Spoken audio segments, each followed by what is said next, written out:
প্রতিপক্ষের বক্তব্য শুনে মনে হচ্ছে টেকসই উন্নয়ন মানে এক পুরুষে গড়ে ধন আরেক পুরুষ খায়, পরের পুরুষ এসে দেখে খাওয়ার কিছু নাই।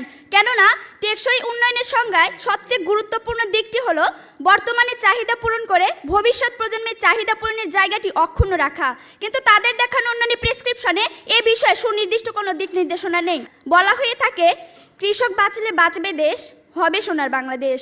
মাননীয় মডারেটর, এখনও দেশের অধিকাংশ মানুষ কৃষিকে আঁকড়ে ধরে জীবিকা নির্বাহ করছে, কিন্তু কথা হলো দেশের এই সিংহভাগ কৃষিজীবী মানুষকে মানসম্মত শিক্ষায় শিক্ষিত ও কৃষিজ্ঞানে প্রশিক্ষিত করে গড়ে তুলতে না পারলে একদিকে যেমন কৃষি উৎপাদন বৃদ্ধি করা সম্ভব হবে না, অন্যদিকে অপরিকল্পিতভাবে রাসায়নিক সার ও কীটনাশক ব্যবহার করায় প্রাকৃতিক পরিবেশ ও জীববৈচিত্র্য চরমভাবে ধ্বংস হয়ে যাবে, যা টেকসই উন্নয়নে বড় বাধা। তাই আমাদের বক্তব্য হলো মাননীয় মডারেটর, কৃষিজ উৎপাদন বৃদ্ধি ও প্রাকৃতিক বিপর্যয় রোধ করে টেকসই উন্নয়ন নিশ্চিত করতে শিক্ষা খাতে আরও বেশি বিনিয়োগ করে শিক্ষা ব্যবস্থায় কিছু কৃষিবান্ধব পদক্ষেপ গ্রহণ করতে হবে। আর সেই পদক্ষেপগুলো হলো: 1. কৃষি গবেষণায় বরাদ্দ বাড়াতে হবে। 2. কৃষি শিক্ষার প্রসারে আরও বেশি কৃষি বিশ্ববিদ্যালয় স্থাপন করতে হবে। এবং 3. কৃষকদেরকে প্রশিক্ষণের আওতায় এনে প্রশিক্ষিত জনশক্তি হিসাবে গড়ে তুলতে হবে। আর তার জন্য শিক্ষাক্ষেত্রে অধিক বিনিয়োগের কোনো বিকল্প নেই। লক্ষ্য করুন প্রতিপক্ষ, সাম্প্রতিক সময়ে বিশ্বব্যাংকের এক জরিপে দেখা গেছে বাংলাদেশের মোট জনসংখ্যার 70% বয়স 32 বছরের নিচে, যাকে বলা হয় ডেমোগ্রাফিক ডিভিডেন্ড। মাননীয় মডারেটর, আমরা বিশ্বাস করি ডেমোগ্রাফিক ডিভিডেন্টে এই সুবিধা ভোগ করে আমরা খুব দ্রুত উন্নত দেশে পরিণত হব এবং দারিদ্র্যের হারও হয়তো সাময়িকভাবে কমবে। কিন্তু মাননীয় মডারেটর, আমাদের পরবর্তী প্রজন্ম যদি সেই অর্জন ধরে রাখতে না পারে তাহলে সব কিছু অর্থহীন হয়ে পড়বে, যেমনটি হয়েছে নাইজেরিয়ায়।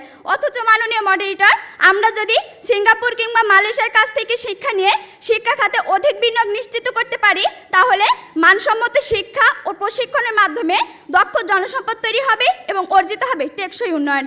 প্রতিপক্ষ, আপনারা যদি উন্নয়ন ও টেকসই উন্নয়নের মধ্যে পার্থক্য না খুঁজে শুধু আর্থিক উন্নয়নের স্বপ্ন দেখেন, তাহলে তা হবে বোকা স্বর্গে বসবাস করার মতোই বোকামি।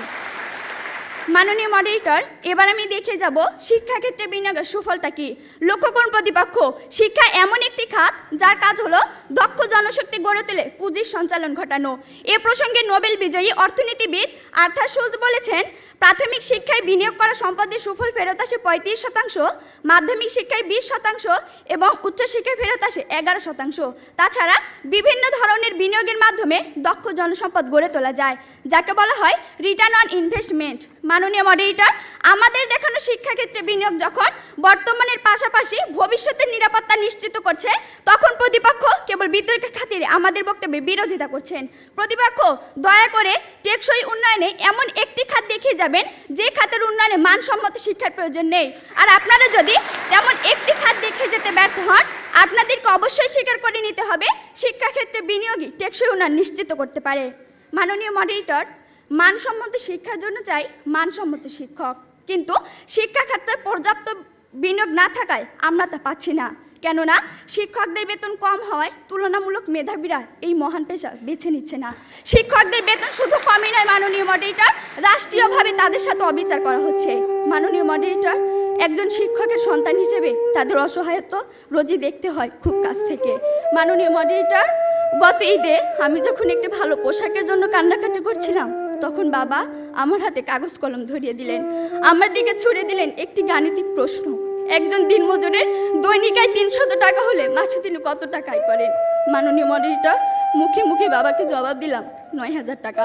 বাবা আমার কাঁধে হাত রাখলেন, চুলের মাঝে হালতো বিলি কেটে বললেন, মা রে, তোর এই বাবা হাই স্কুলের শিক্ষক হিসেবে মাসে 8000 টাকা বেতন পায়।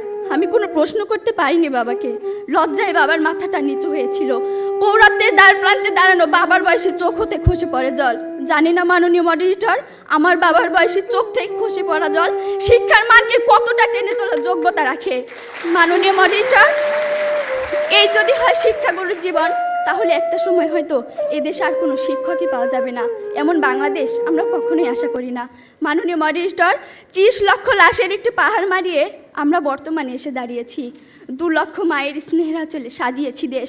প্রতিপক্ষ, বঙ্গবন্ধুর স্বপ্ন, লাখো শহীদের প্রত্যাশা আর বীর জননীর ত্যাগের প্রতিদান দেওয়ার এখনই সময়। আর তার জন্য চাই শিক্ষাক্ষেত্রে অধিক বিনিয়োগের মাধ্যমে টেকসই উন্নয়ন নিশ্চিত করা। ধন্যবাদ মাননীয় মডারেটর, ধন্যবাদ সবাইকে।